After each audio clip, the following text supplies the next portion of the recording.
Tu utilises Claude tous les jours pour bosser, pour coder, pour réfléchir, mais est-ce que tu sais que tu peux l'intégrer directement dans ton propre projet, avec ton design, sur ton site, pour tes utilisateurs? Et le plus fou, tu n'as même pas besoin de le coder toi-même. Avec Claude Code, tu décris ce que tu veux et il le code pour toi. Dans les 20 prochaines minutes, je te montre exactement comment est-ce que je l'ai mis en place. On part de zéro et à la fin, tu as ton propre assistant Claude intégré directement dans ton application. Que tu sois un débutant complet ou un développeur expérimenté, cette vidéo est faite pour toi. Allez, on attaque.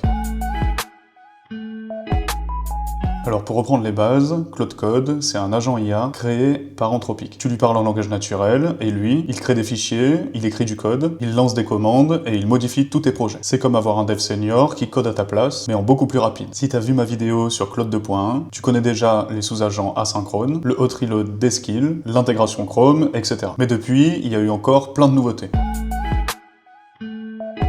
Ils ont rajouté un nouveau système de gestion des tâches. C'est un task manager directement avec dépendance. Donc tu auras, quand la tâche est en cours, un petit carré orange, et une fois qu'elle est terminée, un petit check vert dessus. Tu as également accès à tes propres raccourcis clavier avec la commande /keybinding. Ça permet de personnaliser toutes tes commandes et d'avoir une réelle plus-value sur ton utilisation de Claude Code au quotidien. Ils ont aussi rajouté l'autocomplétion avec les commandes bash. Donc pour rappel, c'est point d'exclamation, et donc là maintenant, tu peux faire aussi tab pour valider la commande que tu souhaites ajouter. Ils ont également rajouté la recherche dans le /config parce qu'il y avait tellement d'options qu'on s'y retrouvait pas forcément. Donc là maintenant tu fais /config et tu auras un panel de recherche directement au-dessus. Tu tapes la commande que tu souhaites, genre output style par exemple, et tu verras le paramètre apparaître directement en dessous. Plus besoin de scroller à l'infini pour trouver le bon paramètre. L'installation via NPM est maintenant dépréciée, tu peux directement le mettre à jour en écrivant Claude espace install et ça l'intégrera directement à ton OS de manière native. Voilà, maintenant on a fini pour cette micro mise à jour. Maintenant passons au sujet principal, comment créer un chatbot directement avec Claude Code et l'intégrer à ton application web.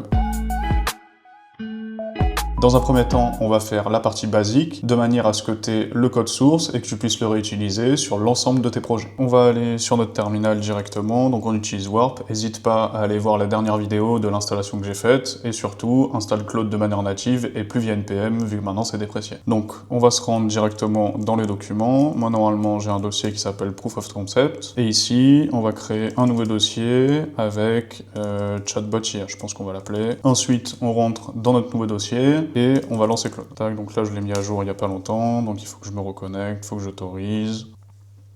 Tac, là normalement on est bon, on fait entrer. Tac, et on utilise les settings recommandés. Donc là, tu vois, il nous dit Claude Code a switché de NPM sur un native installer, et il faudra juste lancer Claude espace install, comme je te le disais tout à l'heure. Donc on va ouvrir un nouveau terminal, on lance Claude, et derrière, on va lui dire créer une application en Next.js 16.1.x,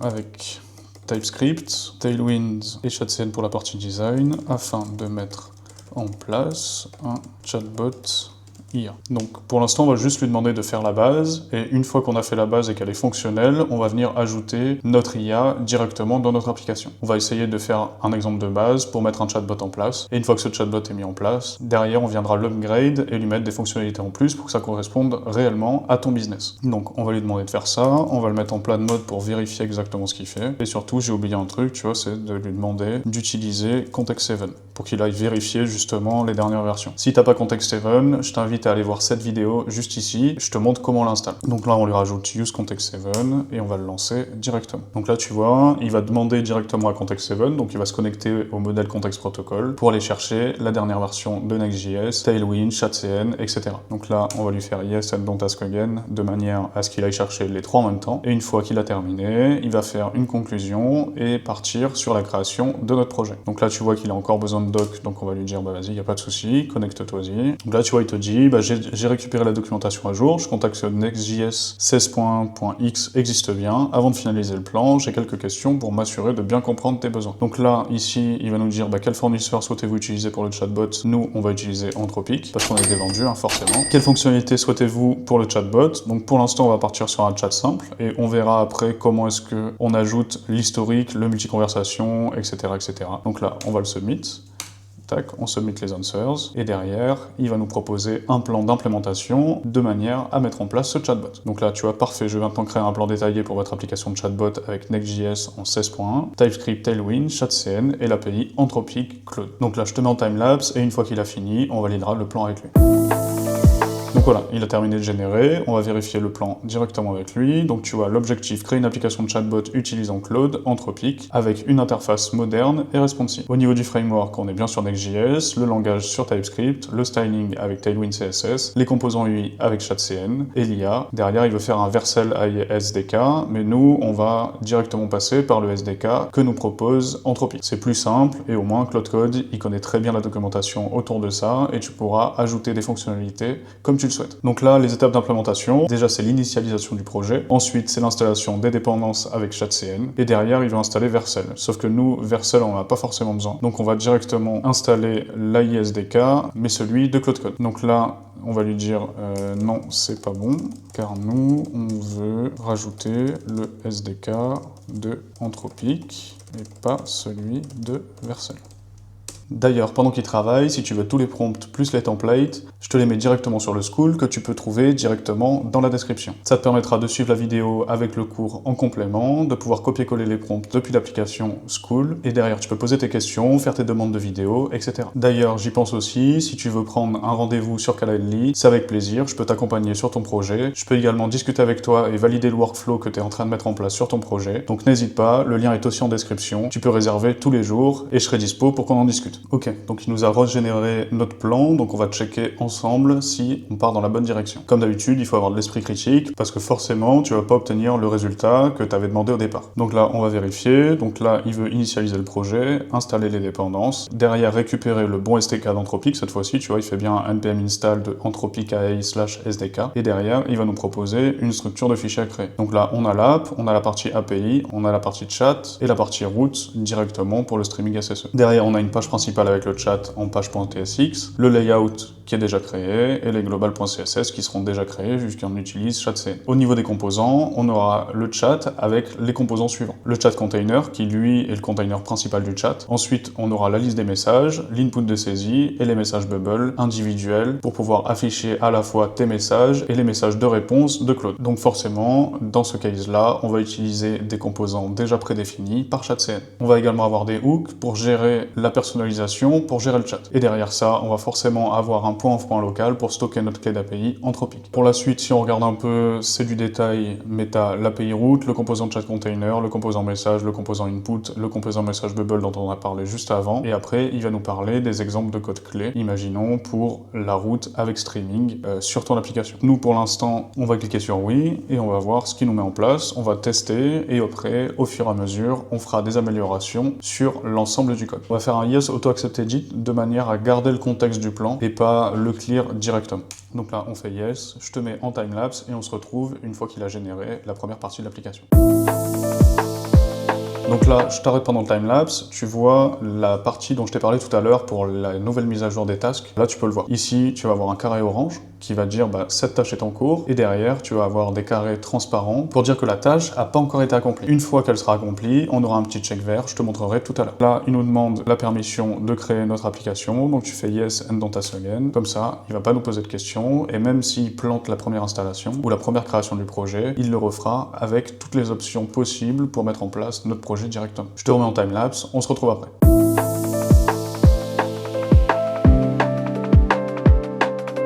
Donc là, il passe à la partie installation de ChatCN, donc on va lui dire oui, aucun souci, continue. Je te remets en timelapse, on se retrouve à la prochaine question.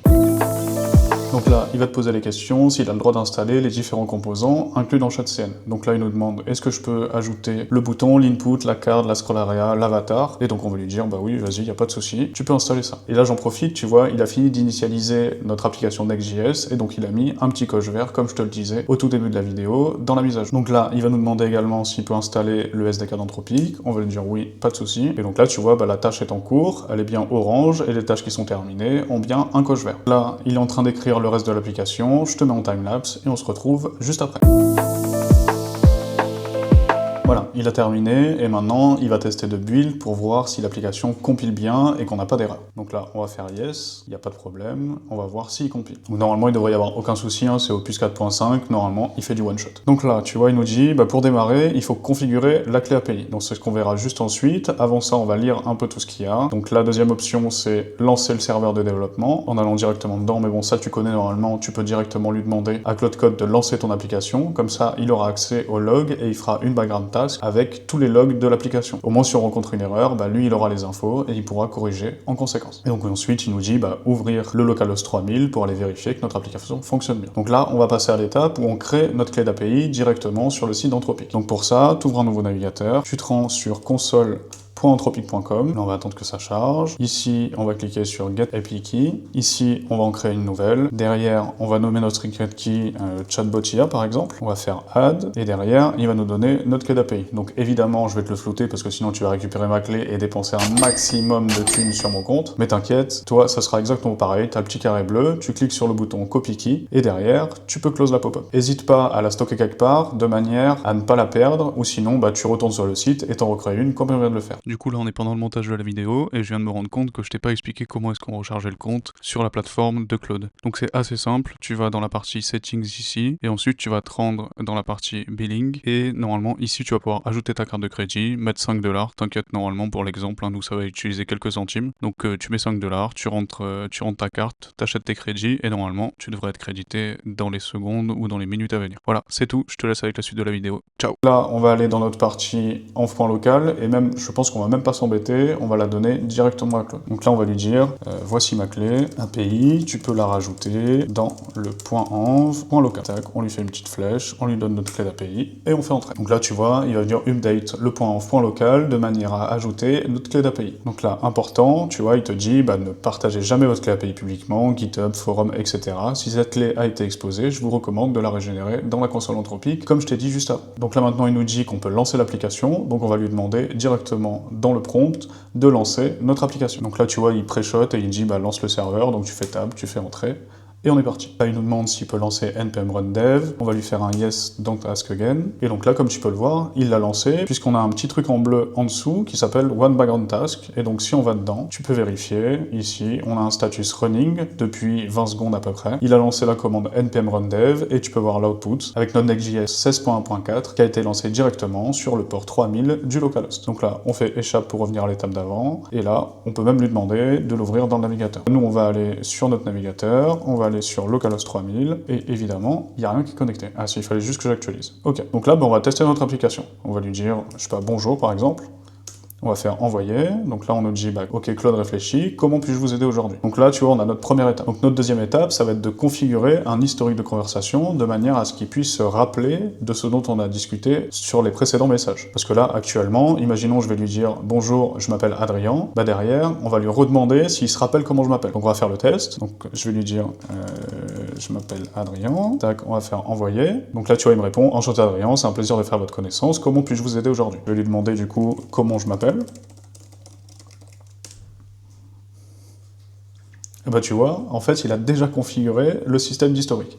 Donc s'il ne l'a pas fait et qu'il te répond, je sais pas comment tu t'appelles, n'hésite pas à lui dire, j'aimerais mettre en place un système d'historique dans la conversation, de manière à ce que l'IA se rappelle du contexte global de notre conversation. Donc là maintenant, notre autre problématique, c'est que toi, pour ton business, tu vas devoir la personnaliser, pour éviter que les gens puissent utiliser ton IA et tes tokens de manière à poser des questions comme s'ils le faisaient à ChatGPT, à Claude ou à Gemini par exemple. Donc notre prochaine étape ici, on va lui dire c'est bon, tout fonctionne, maintenant j'aimerais la personnaliser pour qu'on puisse en faire un agent d'assistance pour des boutiques d'achat et de revente d'or. Je vais lui donner un exemple, parce que actuellement, je sais pas si tu as vu le décor, mais il a un peu changé, on est dans une boutique, on est chez Or et Vintage. Et donc l'objectif aujourd'hui, ça va être de mettre en place un agent qui peut reconnaître des pièces, des objets, etc., de manière à pouvoir aider les employés s'ils connaissent pas la pièce ou s'ils sont en formation. Donc on va lui donner cet exemple-là, et on va lui dire, l'objectif, c'est de mettre en place un assistant qui permet d'uploader une photo pour reconnaître une pièce, par exemple.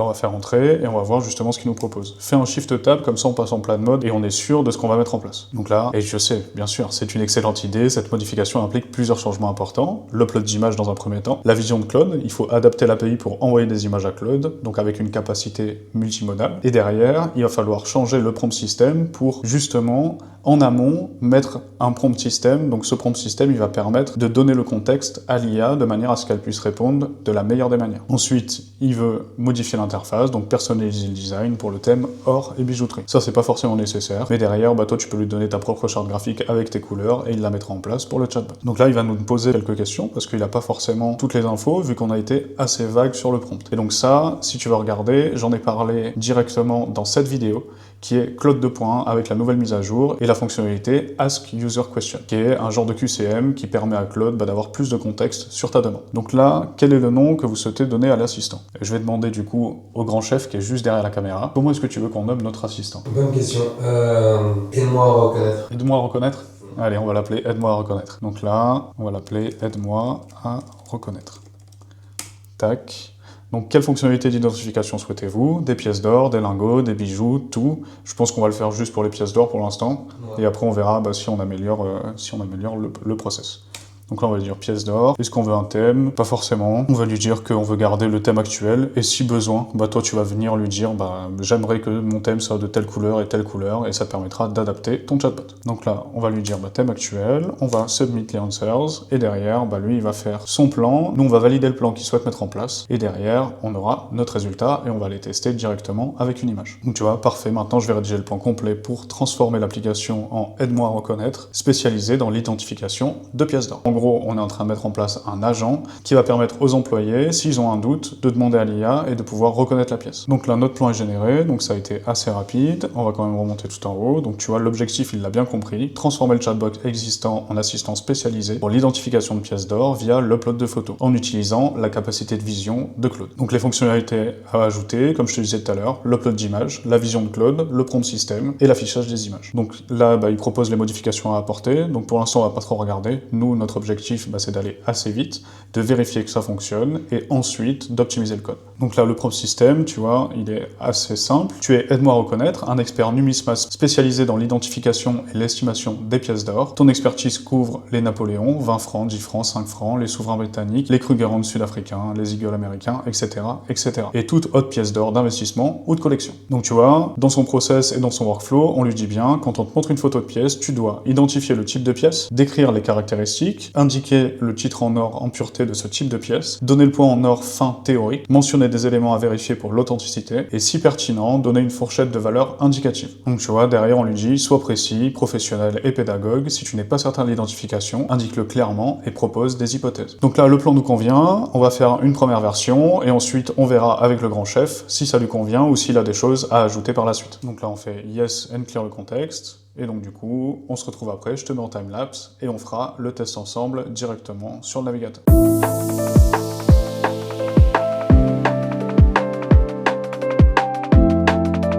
Après le timelapse, et il nous dit toutes les modifications sont appliquées, vérifions que le code compile correctement. Donc il fait quand même une vérif, et derrière, si la vérif passe, on ira tester l'application directement dans le navigateur. Donc là, il a terminé, il n'y a aucune erreur lors de la compilation, et on va checker le résumé des modifications ensemble. Donc là, au niveau des modifications, il a ajouté l'interface de message pour pouvoir ajouter des images, et derrière, il a ajouté un champ optionnel image dans message. Derrière, on a ajouté le prompt system, la fonction de format message for Claude, pour convertir les messages avec image au format vision pour Claude, une intégration du système de prompt dans l'appel API, et ensuite on a ajouté tout ce qui correspond à l'upload d'image dans les hooks. Dans le composant, on a rajouté un bouton pour sélectionner une image, et dans les messages bubble, on affiche l'image dans les messages de l'utilisateur. Il y a un changement de couleur vers ambre pour les thèmes de pièces d'or, et un emoji pièce pour l'avatar de l'assistant, mais ça c'est pas très important. Donc là, nous on va regarder, tu vois, il nous dit l'application est prête, vous pouvez tester avec npm run dev et uploader les photos pour vérifier l'identification. Donc là, ici, on va actualiser. Donc là, forcément, ça va reset ta conversation et on va pouvoir tester avec une pièce. Est-ce que tu as une pièce, chef? Je te donne ça. Donc là, ce qu'on va faire, c'est qu'on va la prendre en photo, directement avec le téléphone, on va faire un airdrop vers le Mac, on va récupérer la photo et on va l'upload. Derrière, l'objectif, c'est d'avoir quelque chose d'accessible directement sur le téléphone pour que tu puisses prendre la photo en direct et qu'il puisse l'analyser. C'est beaucoup plus rapide, c'est beaucoup plus simple pour l'utilisateur final. Allez, on est parti. Donc normalement, tu auras une vidéo où je suis en train de prendre en photo directement la pièce et ensuite, on va l'envoyer sur airdrop. On va allumer notre petite light ici pour avoir la pièce. Donc on va faire une photo de la pièce. On va essayer d'être le plus précis possible. Et au pire des cas, on fera un zoom et un recadrage. Et on va quand même faire l'autre côté au cas où ils ne la reconnaissent pas. Voilà, la photo de la pièce est prise et on va l'envoyer en airdrop directement sur le Mac. Donc là, je vais dans photo, je récupère dans les dernières pièces. On va essayer de prendre celle-là. On va l'envoyer en airdrop directement sur le Mac. Donc tu vas la voir arriver directement ici. Tac, donc là, elle est en HEIC. Ce qu'on va faire, c'est un Quick Action Convert Image et on va la convertir en JPEG. Là, tac, donc là normalement on est bon. Donc on va revenir ici sur notre application, on va prendre notre image en JPEG, on va open et on va lui dire j'ai besoin de toi pour identifier cette pièce.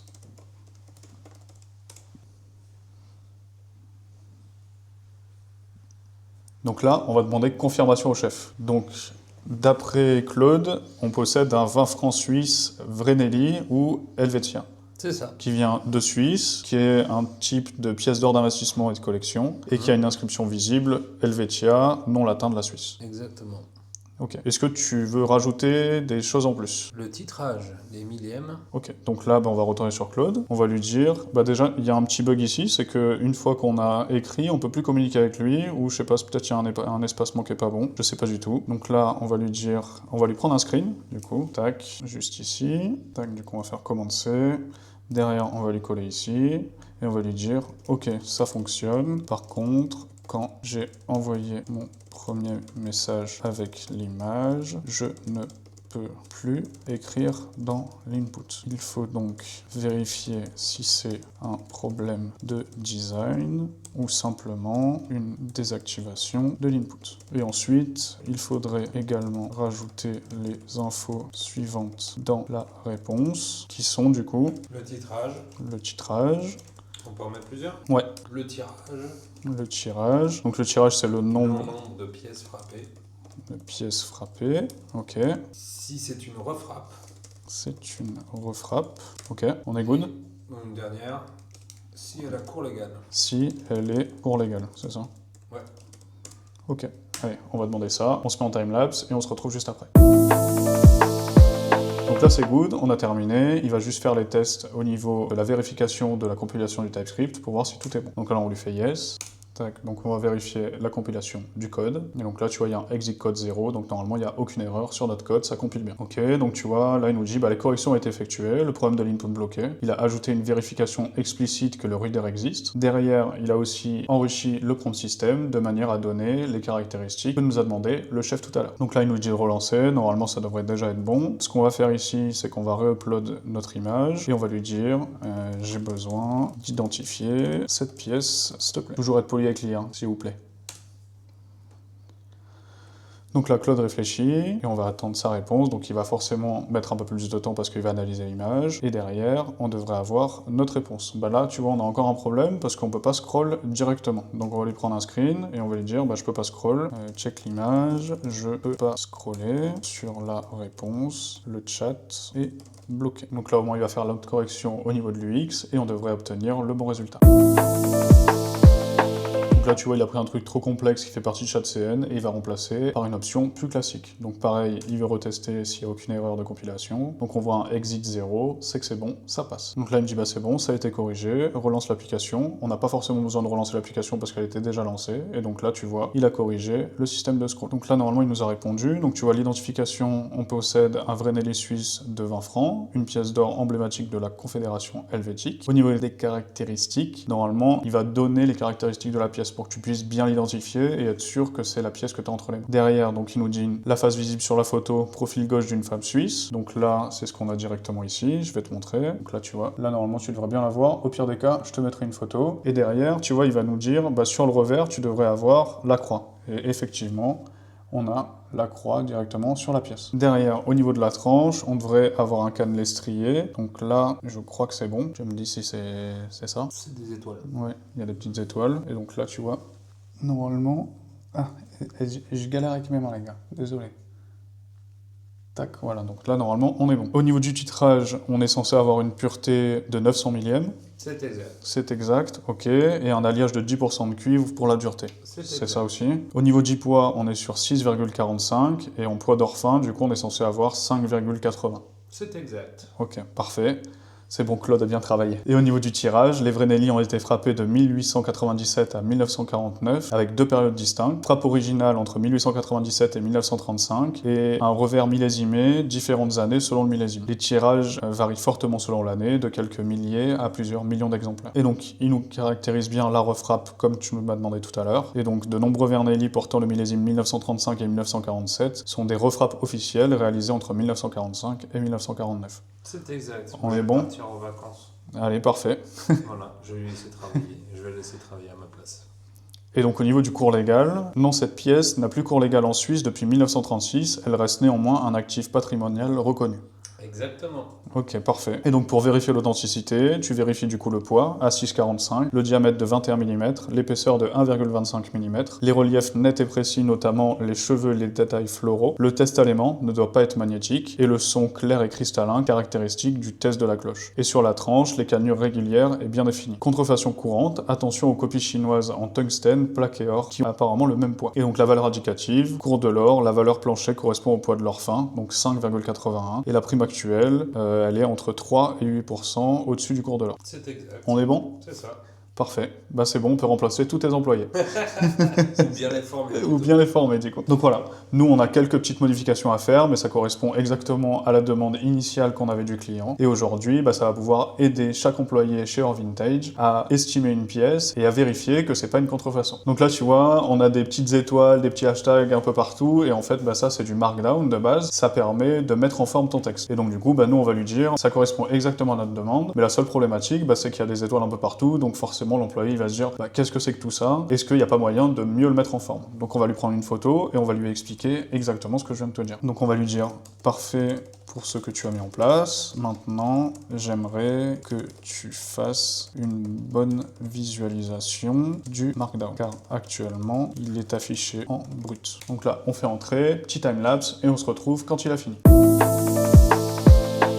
Donc là c'est bon, il a terminé les modifications. On va faire le test pour savoir si la compilation TypeScript est bonne. Donc on fait yes. Et derrière, normalement, voilà, exit 0, c'est que ça compile bien et que tout est OK. Donc là, il devrait nous répondre de tester directement l'application. C'est fait, le rendu Markdown est maintenant en place avec les titres, les paragraphes, les listes, le gras, le code inline pour les blocs de code, mais ça, on n'en aura pas forcément besoin, mais toi, peut-être que dans ton business, tu en auras besoin. Et derrière, les séparateurs horizontaux. Donc là, les messages utilisateurs restent en texte brut. Seuls les messages de l'assistant utilisent le rendu Markdown. On relance l'application et on check le résultat. Donc là, on retourne sur l'application et effectivement, c'est beaucoup mieux. On a l'affichage en Markdown qui est directement traduit par ton navigateur et derrière, on a un beau message. Donc les prochaines étapes, c'est peut-être d'intégrer une base de données. Je te laisse aller voir cette vidéo juste ici où on fait un Linktree en 10 minutes et on intègre une base de données en MongoDB. Donc voilà, cette vidéo touche à sa fin. J'espère que ça t'a plu. N'hésite pas à liker, à commenter, à recommander cette vidéo à tes proches. Et derrière, on se retrouve la semaine prochaine pour faire un jeu vidéo avec Cloud Code. Sur ce, c'était Para. N'hésite pas à t'abonner, à rejoindre le School et notre communauté ccfrance.org pour avoir accès à notre Discord dès l'onboarding. Sur ce, c'était Para. Je te fais des gros bisous. Je te dis à la semaine prochaine.